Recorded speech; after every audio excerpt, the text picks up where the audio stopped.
Magandang araw sa inyong lahat. Ako pong muli si March, and for today's video ay isa na naman pong recipe at bagong pagkakakitaan ang ibabahagi ko sa inyo. Ito po ay ang no-bake na ube yema cake na pwedeng-pwede nyo pong gawin sa inyong mga tahanan.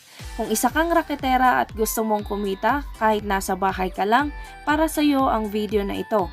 Bago po tayo magsimula, sa mga hindi pa po nakasubscribe sa akin, please subscribe and hit the notification bell para po ma-notify ka kung may bago akong uploads.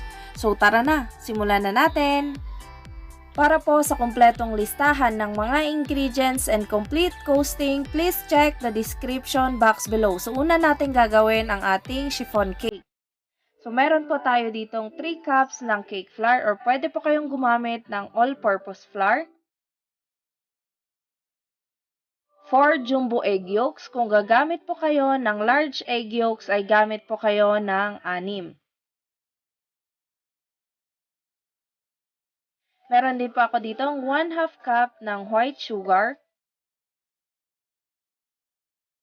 5 tablespoons of powdered milk, any brand will do po, and meron po ako dito 1 1/2 cup ng water. Kung gusto nyo po ng evap milk, pwede rin po yon. 1/3 cup ng cooking oil, any brand will do po, basta po hindi yung natutulog kapag nalalamigan. So, ang ginamit ko po ay palm oil. 3 teaspoons ng baking powder, 1/2 teaspoon of salt, and 1 1/2 tablespoons of ube flavorade. Any brand will do din po. So, ang ginamit ko po ay Bakersfield. So, kuha po tayo ng mixing bowl, and kuha rin po tayo ng sifter or salaan, at salain po natin ang ating flour. So, i-divide ko muna ito ng 2 dahil hindi kasya sa aking salaan. And then, ang atin pong milk.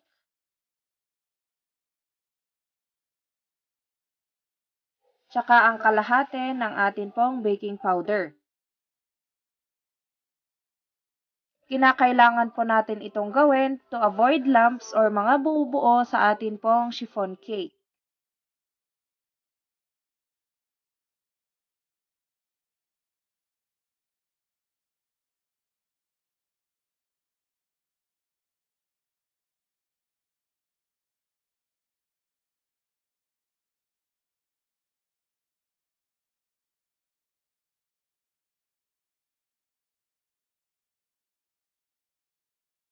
Pagkatapos po nating salain ang ating ibang mga ingredients, ilagay po natin ang ating sugar at ang atin pong asin. And then, haluin po natin ito bago natin ilagay ang ating mga wet ingredients.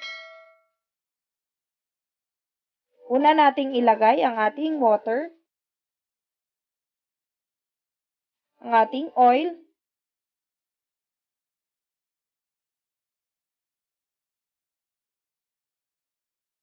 sunod ang ating egg yolks, and lastly ang atin pong ube flavor.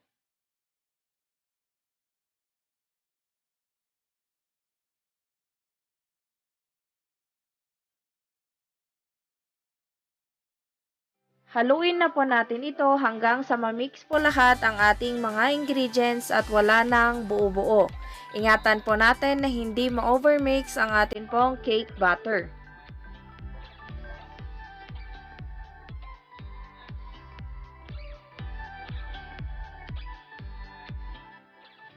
So kapag ganito na po ang kanyang consistency, ay okay na po ito. I-set aside po natin ito at gawin na natin ang ating meringue. Ito naman po yung mga sangkap na ating kakailanganin para po sa ating meringue. So meron po tayo ditong 3/4 cup ng white sugar and 1 teaspoon of vinegar. Kung meron po kayong cream of tartar, gumamit po kayo ng 1/4 teaspoon. Meron din po ako ditong 4 pieces ng jumbo egg whites. Kung gagamit po kayo ng large na itlog, ay gamit po kayo ng 6 na egg whites. Siguraduhin nyo rin po na tuyo ang inyong paglalagyan at siguraduhin nyo na hindi natuluan ng kahit anong tubig. So, gagamit din po tayo ng hand mixer. So, dapat po ang kanyang bala ay tuyo rin po. So, ibibit po natin ang ating egg whites. Ayan. Until na mag-double size ang kanyang volume. So, ilagay muna natin ang ating vinegar.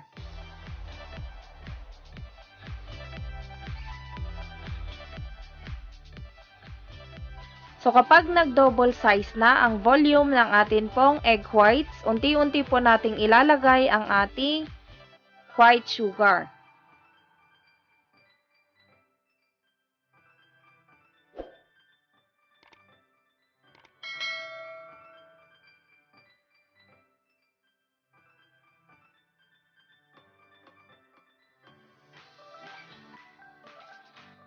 Kapag nailagay na natin lahat ng ating white sugar, unti-unti po nating palakasin or itaas ang speed ng atin pong mixer until na ma-reach po natin ang stiff peaks ng atin pong meringue.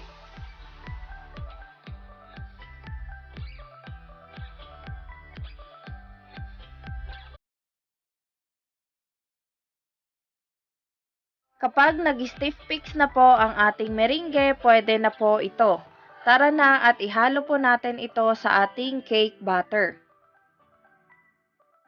Kuha po tayo ng konti sa ating meringue at ihalo natin sa ating cake batter.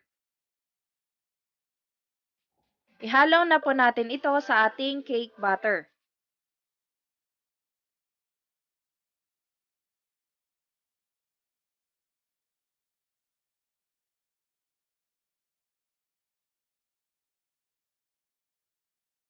And then, ihahalo na po natin ang iba pa nating meringue in folding motion. So, hatiin nyo lang po ito sa dalawa.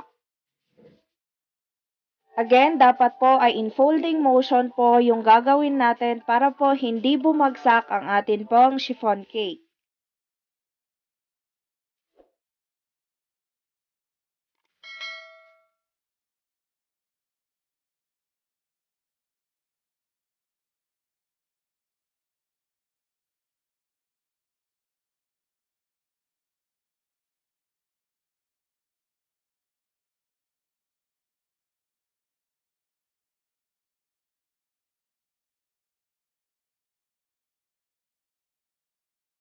So, kapag okay na ang ating chiffon cake, ayan, iset aside po natin ito at maglalagay na po tayo sa ating mga llanera.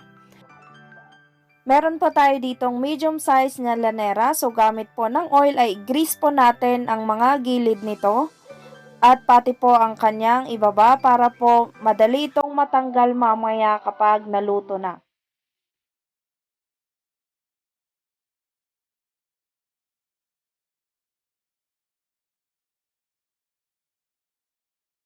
Pagkatapos na po natin itong i-grease ay maglagay po tayo ng parchment paper.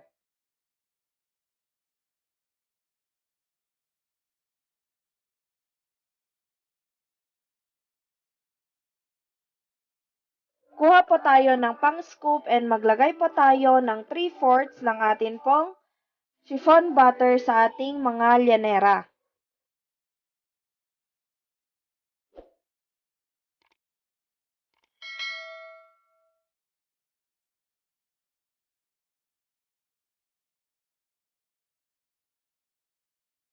Itaktak po natin ito ng bahagya para po mawala ang kanyang mga bubbles. So, tara na po at i-steam po natin ito ng 15 to 18 minutes in medium fire. So, after 15 minutes po natin siyang na-steam, ay eto na po siya. Tara na po at mag-toothpick test. So, kapag lumabas na malinis, ay it means luto na po ito. So, hahanguin po natin ito sa ating kalan. At eto na nga po yung first batch na naluto po natin. So, as you can see, napakaganda po nila. Ayan. And meron din po ako ditong 750 ml ng container tub. So, para po ma-unmold po natin ito ng madali, ayan, kuha po tayo ng kutsilyo at scrape po natin ang mga gilid-gilid.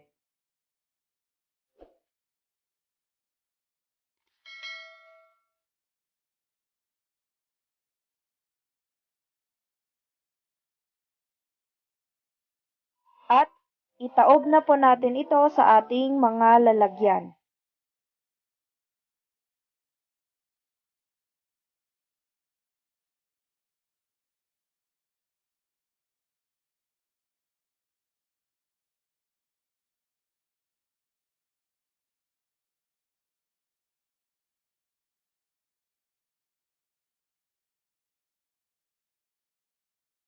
So, ipapakita ko po sa inyo kung gaano po siya kaganda. So, ayan. Nakikita nyo, napakakinis po niyan.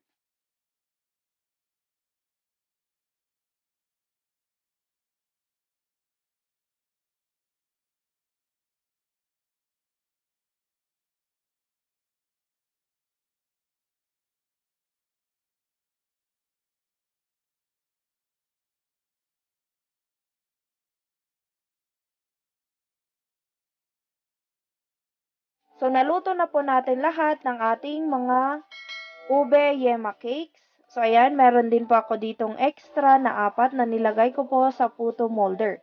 So, ngayon naman po ay gagawin na natin ang atin pong ube yema frosting. So, eto po yung mga sangkap natin pong gagamitin. Unang-una ay meron po tayo ditong 3 egg yolks. And then, 1 can of 390 grams ng condensed milk. And meron po ako ditong malaki at maliit na evaporated milk for a total of 550 ml po ng evaporated milk. And then, meron po ako ditong 4 tablespoons of cornstarch or corn flour. And 1 1/2 tablespoons of ube flavorade. Sa atin pong saucepan, ilagay po natin ang ating condensed milk.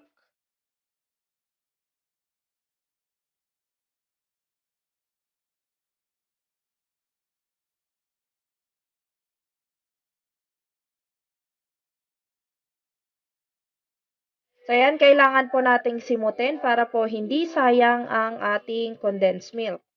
At para makuha po natin yung tamang sukat ng ating mga sangkap. Sunod na po natin ang ating egg yolks. At haluin po natin ito ng konti. And then, ilagay na po natin ang ating malaking evap milk. So, haluin po natin ito habang nilalagay po natin ang ating evaporated milk.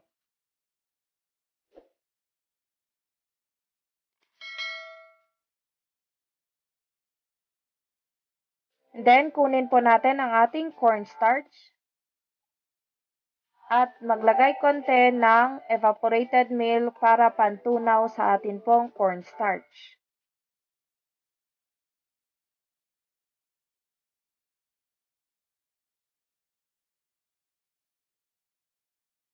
Kapag wala na itong buo-buo, iset aside na po natin ito at ilagay po natin ang natitira pa nating evaporated milk.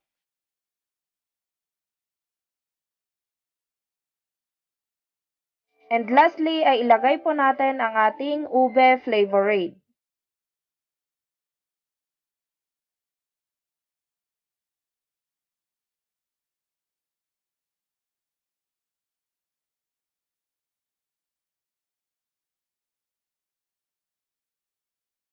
So, kapag nahalo na natin ito, isasalang na po natin ito sa ating kalan in medium heat. So, ayan, naisalang ko na po ito sa ating kalan in medium heat. Dapat ay hindi ninyo tinitigilan ang paghalo nito dahil madali pong masunog ang ating yema frosting.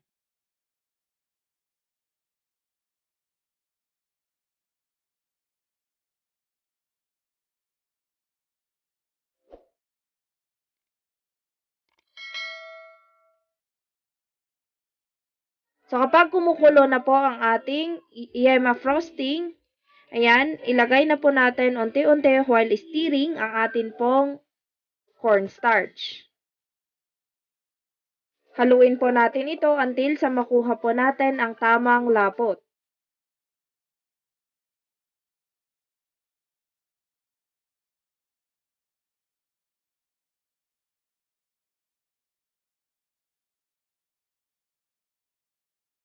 So kapag ganyan na po ang kanyang consistency ay pwede na po ito. So patayin po natin ang ating apoy. Ngayon naman po ay maglalagay na po tayo ng ube yema frosting. So nasa inyo po kung gaano kadami yung ilalagay ninyo. Basta po tansyahin nyo lang na para malagyan po lahat.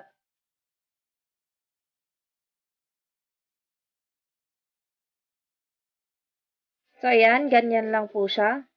At i-flatten nyo po yung taas.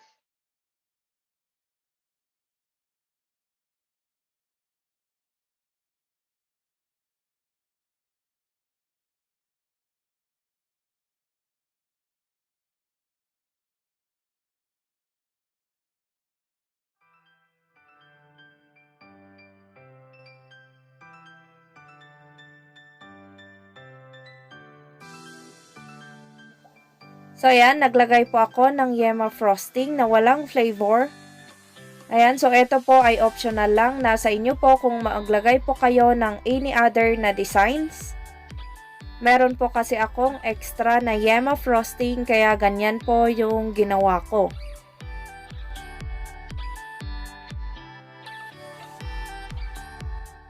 And lastly, ang atin pong pang-toppings na cheese.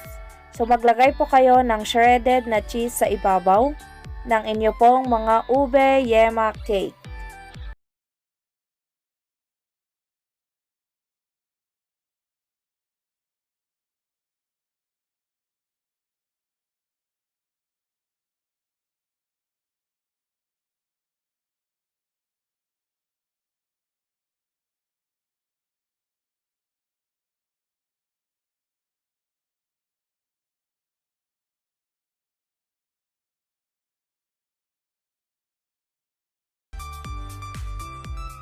So ayan, eto na po lahat ng mga nagawa natin. So nakagawa po tayo ng 8 tabs.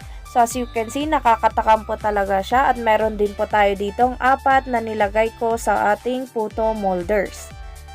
So ayan, nakikita nyo, napakaganda po niya. Ngayon ay tara na po at mag-taste test.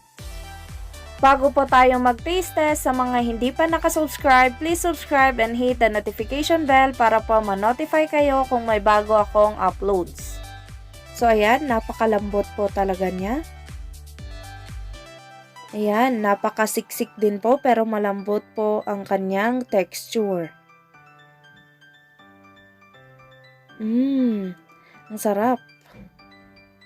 Talagang nalalasahan po yung kanyang ube flavor. Isa pa.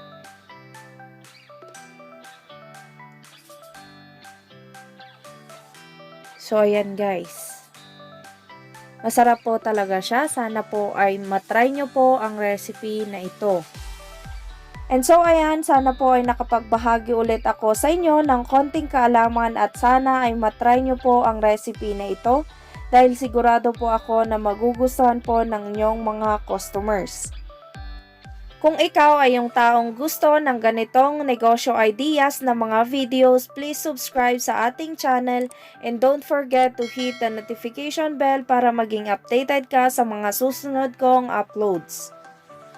At kung meron kang comments and suggestions, please feel free to comment down below para po ma-entertain po natin.